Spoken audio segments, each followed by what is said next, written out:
ডিবির যে ভাতের হোটেল, এটাকে আপনি কিভাবে দেখেন? এটা কি ইমেজের সমস্যা তৈরি করেছিল এটা?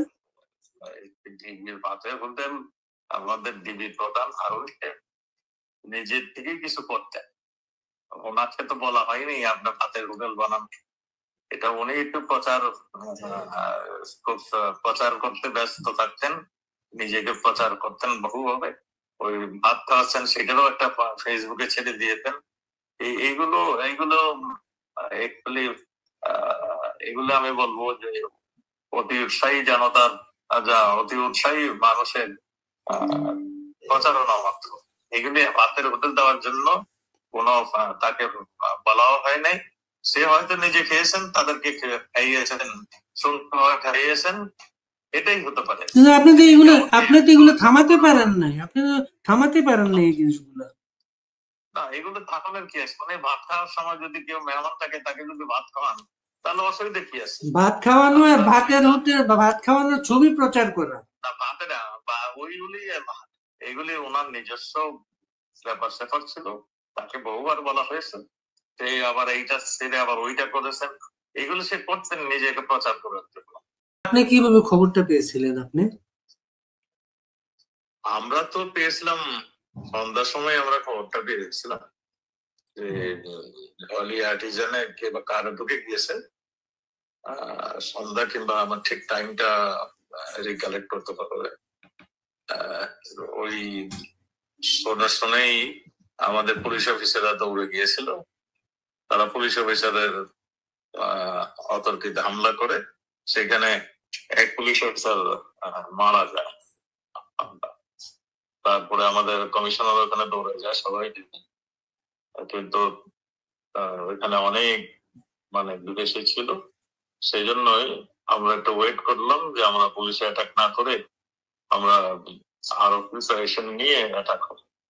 তো সেই তাৎক্ষণিক আমাদের র্যাব, পুলিশ এবং লেক দিয়ে যাতে না যে পার হতে পারে, এখানেও আমাদের লেকের মধ্যে সেনাবাহিনীর নৌবাহিনীর বোট নেমে দেখা গেছে। আমরা ওয়েট করতেছিলাম আমাদের কমান্ডোরা আসলে ওই অ্যাটাকটা ফাইনাল আমরা করব। তো আমরা দূরের থেকে দেখতেছিলাম অন্য বাড়ির অপেক্ষা তারা কি করছে। তারা এক পর্যায়ে দেখলাম কয়েকজনকে ফোন করেছে। আমরা এগুলো প্রোটেকশন দেওয়ার আগেই এরা ফোন করে ফেললো।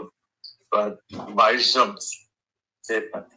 দেশি বিদেশি এখানে মারা গেছে, জাপানি, আমেরিকান এবং ইন্ডিয়া, সব 22 জন হত হয়েছে। আমরা সেই দিনটাকে খুব সবসময় স্মরণ রাখি, কারণ এই ধাক্কাটা আমাদের জন্য খুব বড়। কিন্তু আমরা এর আগেও অনেকগুলি জঙ্গির আস্তানা ঘুরিয়ে দিয়েছিলাম, অনেকগুলি জঙ্গির আক্রমণ আমরা দেখেছি, সবগুলিকে আমরা ঘুরিয়ে দিতে পেরেছিলাম। এই জায়গার জঙ্গিগুলো এমন ভাবে পজিশন নিয়েছিল আর জিম্মি এত বেশি করেছিল, এই জন্যই আমাদের ওয়েট করতে হয়েছিল এই জিম্মিদের লাইফের জন্য। তো ফাইনালি আমরা আমাদের কমান্ডোরা এসে এদেরকে সর্বাত্মক প্রচেষ্টায় জঙ্গি সবগুলো হত হয় এবং কয়েকজনকে সেদিন রেস্কিউ হয়েছিল, আমার ঠিক ফিগারটা মনে নাই, বেশ কয়েকজনকে আমরা উদ্ধার করেছি। আমরা এভাবেই আমরা হলি আর্টিজান থেকে আমরা ট্যাকল দিতে পেরেছিলাম। এরা কোন জঙ্গি, খবরটা কি কতক্ষণ নিশ্চিত কতক্ষণ পরে জানা গিয়ে এরা আসলে কারা? এটা কেমন দেখেছেন নিশ্চিত? এরা 2-3 জন বিদেশে পড়াশোনা করতো, একজন তো মালয়েশিয়া পড়াশোনা করতো, আমি জানতাম। তারপরে এরা এই ধরনের জঙ্গির যে উত্থান সারা বিশ্বেই কিছুটা কিছু হচ্ছিল, এই সবগুলি কিন্তু আমাদের দেশের লোকাল মানুষদের তরফ থেকে হয়নি। আপনাদের একটা ধারণা অন্যরকম যে এখানে আমাদের মাদ্রাসা ভিত্তিক এগুলি হয়েছে, আমাদের মাদ্রাসা ভিত্তিক কিন্তু এগুলি হয়েছে। এগুলি বিদেশি ইনফ্লুয়েন্সই, বিদেশের থেকে ধ্যান ধারণা নিয়ে আমাদের আমাদের ছেলে মেয়েরই এগুলির মধ্যে জড়িত হয়ে গেছে। তো এগুলি আমরা সব কথা কন্ট্রোল করেছিলাম। আমরা একদম সম্পূর্ণ 100% নির্মূল না করলেও আমরা নির্মূল করেছিলাম। বেশিরভাগই জেলখানায় ছিল এবং কিছু স্লিপার সেল বলে মানে আত্মগোপন করে এরা মানে বোধ পেতেছিল, সেগুলো মাঝে মাঝে আমরা ধরে তুলতাম। এই ছিল আমাদের জঙ্গিদের সম্বন্ধে কিছু। কিন্তু এখন তো বলা হচ্ছে, এখন তো বলা, হ্যাঁ এখন বলা হয়, এখন বলা হয় এগুলো জঙ্গি নাটক আপনারা তৈরি করতেন, জঙ্গি নাটক সাজাতেন, এটা বলা হয় এখন। এটা কত কিছু বলবে। দেখুন, আমরা যুদ্ধ করেছিলাম পাকিস্তান, আলবদর আল রাজাকার কারা তৈরি করেছিল আপনারা জানেন। আমরা 9 মাস যুদ্ধ করেছি। আমরা যখন জয়ের দ্বার প্রান্তে, তখন মানে সারা পৃথিবীর থেকে আমাদের সমস্যা, ইন্ডিয়া তো আমাদের বন্ধু দেশ, আমাদের ইন্ডিয়ার কয়েক হাজার সোলজার আমাদের সঙ্গে শহীদ হয়েছেন। তাদের রক্ত রঞ্জিত হয়ে আমাদের বাংলাদেশের স্বাধীনতার যে রক্ত স্রোত, তাদের রক্ত রঞ্জিত হয়েছে। তা আমরা এই স্বাধীনতা যুদ্ধে আমরা লক্ষ প্রাণ আমরা দিয়েছি। তা আমরা তো তাদেরকে খুব ভালো করে চিনি, আমরা খুব ভালো করে জানি এরা কারা। পাকিস্তানি এবং পাকিস্তানের দোসর যারা ছিল সেই সময় আন্তর্জাতিক ভাবে, এবং আমাদের দেশে যারা জঙ্গির উত্থান যারা করে, সেই উত্থান গুলো আমরা দেখেছি। সারাই এখন ক্ষমতায় বসেছে, তারাই এখন দেশ চালাচ্ছে, তারাই এখন ওই যে আন্তর্জাতিক অপরাধ ট্রাইব্যুনালের যে প্রধান প্রকৌশলী, তাদের ডিফেন্স প্রকৌশলী, সে এখন প্রধান মানে হয়েছে। এইগুলি সবই তো তাদের কন্ট্রোলে চলে গিয়েছে। সেইখানে এখন যা ইচ্ছা তাই যথাচার করছেন। আপনি বলতে চাচ্ছেন তাহলে যে সেই জঙ্গিরা যাদেরকে আপনারা নানাভাবে অপারেশন করেছিলেন, সেই জঙ্গিদের নেতৃত্বে আরেকটা জঙ্গি হামলার মাধ্যমে জুলাইয়ের ঘটনা ঘটেছে। হ্যাঁ, অবশ্যই অবশ্যই। আপনি দেখুন, আমাদের জঙ্গিগুলোকে মূল টার্গেট ছিল, প্রথম টার্গেট ছিল জেলখানা। নরসন্দী জেলখানায় কয়েকজন মহিলা জঙ্গি ছিল, তাদেরকে বের করে নিয়ে গিয়েছে। আমাদের এই ঢাকা সেন্ট্রাল ঢাকা জেলখানায় এইখানে যা জঙ্গিগুলিকে সব নিয়ে গেছে। আপনার যেটা কাশিমপুর, সব জঙ্গি এক একে ধরে নিয়ে গেছে। এক একটা জঙ্গি ধরতে আমাদের যথেষ্ট শ্রম, যথেষ্ট ঘাম ঝরাতে হয়েছিল আমাদের পুলিশ বাহিনীকে। আমরা তৈরি করেছিলাম কাউন্টার টেররিজম ইউনিট, আমরা তৈরি করেছিলাম এন্টি টেররিজম ইউনিট। এটা সারাদিন পরিশ্রম করে যাদের ধরেছিল, যাদের কন্ট্রোল করেছিল, এখন তারা দেশ শাসন করছে। কাজেই তাদের কল্প কাহিনী অনেক কিছু আছে, তারা অনেক কিছুই কথা বলে। আপনারা নিশ্চয়ই ইতিহাস উঠতে জানেন। ইতিহাস যে যাতে ইতিহাস থেকে শিক্ষা নেয় না, সে কোনোদিন মাথা তুলে দাঁড়াতে পারে না। আমাদের দশাটা কিন্তু সেইখানেই ধাক্কাতে ধাক্কাতে সেই ইতিহাস বলার একটা ব্যবস্থা করছে। না, সেই জুলাইতে জেলখানা থেকে যারা পালিয়ে গিয়েছিল বা জেলখানা থেকে বের করে নেওয়া হয়েছিল, কয়েকদিন আগে আপনি শুনেছেন মালয়েশিয়ায় বাংলাদেশের বেশ কিছু লোক ধরা পড়েছে। এখন জানা যাচ্ছে ওই যে ধরা পড়েছে তাদের অন্তত 3 জন আছেন যারা এই জেলখানা থেকে পালিয়েছিল। হ্যাঁ, সেটাই তো আমরা বলতে চাচ্ছি। আরেকটা বিষয়, আপনি গত সপ্তাহে আমাদের সাথে কথা বলছিলেন যে এই যে ষড়যন্ত্রটা আর কি, যে আপনার উপরে আপনাকে আশ্বস্ত করা হয়েছিল যে উনারা সবকিছু করবেন, আপনার কিছু করা লাগবে না, কিন্তু তারা এইভাবে আপনাদের সমস্ত প্রোগ্রাম গুলাকে প্রত্যাহার করা হয়েছে।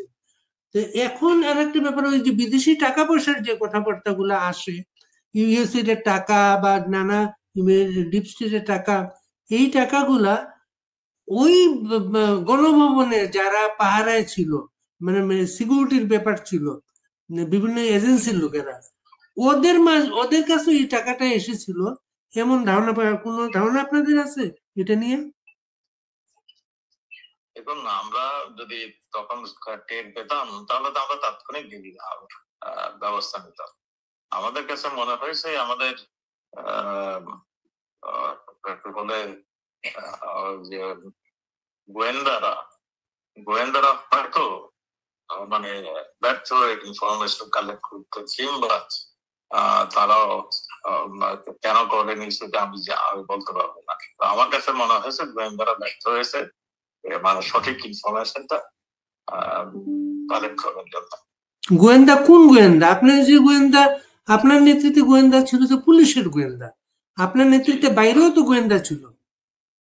আমার নেতৃত্বে পুলিশের গোয়েন্দা ছিল, তারপরে প্রধানমন্ত্রীর দপ্তরের আন্ডারে ছিল এনএসআই, ডিজিএফআই ছিল, আর্মি হলো প্রধানমন্ত্রীকে ডেইলি রিপোর্ট করতো ডিজিএফআই। এই সমস্ত এই তিনটা তো বড় গোয়েন্দা বাহিনী। তারপরে সমস্ত সমস্ত ফোর্সেরও একটা নিজস্ব গোয়েন্দা বাহিনী ছিল।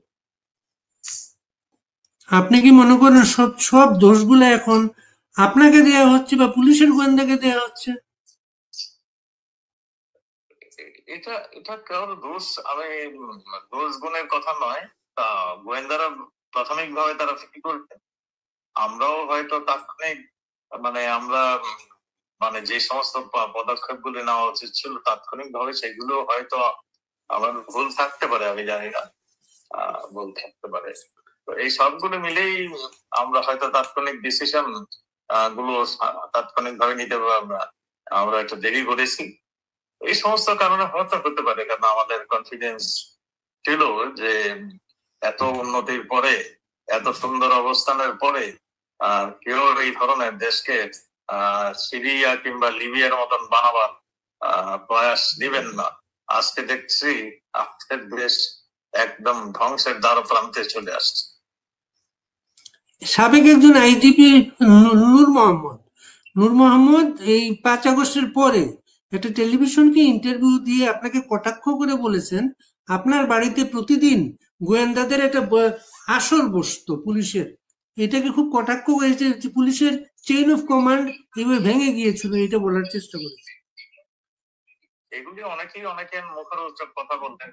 আসলে আমরা আমাদের এখানে শুধু পুলিশ নয়, সেখানে আর্মির একজন রিপ্রেজেন্টেটিভ, একজন ব্রিগেডিয়ার আসতেন, পিএসও তরফ থেকে আসতেন, আর এখানে বিডিআর চিফ আসতেন, এখানে ডিজিএফ এর চিফ আসতেন, এনএসআই এর চিফ আসতেন, এখানে এসবির চিফ আসতেন, এখানে পুলিশ প্রধান আসতেন। সেদিনের মানে কি হয়েছে, আগামী দিন কিভাবে কি করা যায় এইটা নিয়ে ডিসকাস করতো। এই সম্মিলিত ডিসিশন নিয়েই পরের দিন আবার কাজ করা হতো। এখানে মানে পুলিশকে ডিমোরালাইজ করার এখানে কোনো কিছুই হয়, বা পুলিশকে উজ্জীবিত করা এবং নিরাপত্তা বাহিনীকে সঠিক কাজটি করার জন্য কে কোথায় ডিউটি করবে, কে কোথায় কি করবে, এইগুলি আর নিয়ে আলাপ হতো। যেমন মোহাম্মদ সাহেব হয়তো নিজের অজান্তেই কিছু তথ্যগত বল ধারণা দেওয়ার প্রচেষ্টা নিয়েছেন। ডিবির যে ভাতের হোটেল, এটাকে আপনি কিভাবে দেখেন? এটা কি ইমেজের সমস্যা তৈরি করেছিল এটা? ডিবির ভাতের হোটেল, আমাদের ডিবির প্রধান হারুন নিজের থেকেই কিছু করতেন। ওনাকে তো বলা হয়নি আপনার ভাতের হোটেল বানান, এটা উনি একটু প্রচার করতে ব্যস্ত থাকতেন, নিজেকে প্রচার করতেন বহুভাবে। ওই ভাত খাওয়াচ্ছেন সেটারও একটা ফেসবুকে ছেড়ে দিয়েছেন। এইগুলো এইগুলো একচুয়ালি এগুলো আমি বলবো যে অতি উৎসাহী জনতার, অতি উৎসাহী মানুষের প্রচারণা মাত্র। এগুলি ভাতের হোটেল দেওয়ার জন্য কোনো তাকে বলাও হয় নাই। সে হয়তো নিজে খেয়েছেন, তাদেরকে খাইয়েছেন, খাইয়েছেন, এটাই হতে পারে। কিন্তু আপনি তো এগুলো থামাতে পারেন নাই, আপনি তো থামাতে পারেন নাই এই জিনিসগুলো। না, এগুলো থাকানোর কি আছে? মানে ভাত খাওয়ার সময় যদি কেউ মেহমান থাকে তাকে যদি ভাত খাওয়ান তাহলে অসুবিধা কি আছে? ভাত খাওয়ানো আর ভাতের হোটেল বা ভাত খাওয়ানোর ছবি প্রচার করা, না ভাতের বা ওইগুলি এগুলি ওনার নিজস্ব ব্যাপার স্যাপার ছিল, তাকে বহুবার বলা হয়েছে, সে আবার এইটা ছেড়ে আবার ওইটা করেছেন। এগুলো সে করতেন নিজেকে প্রচার করার জন্য।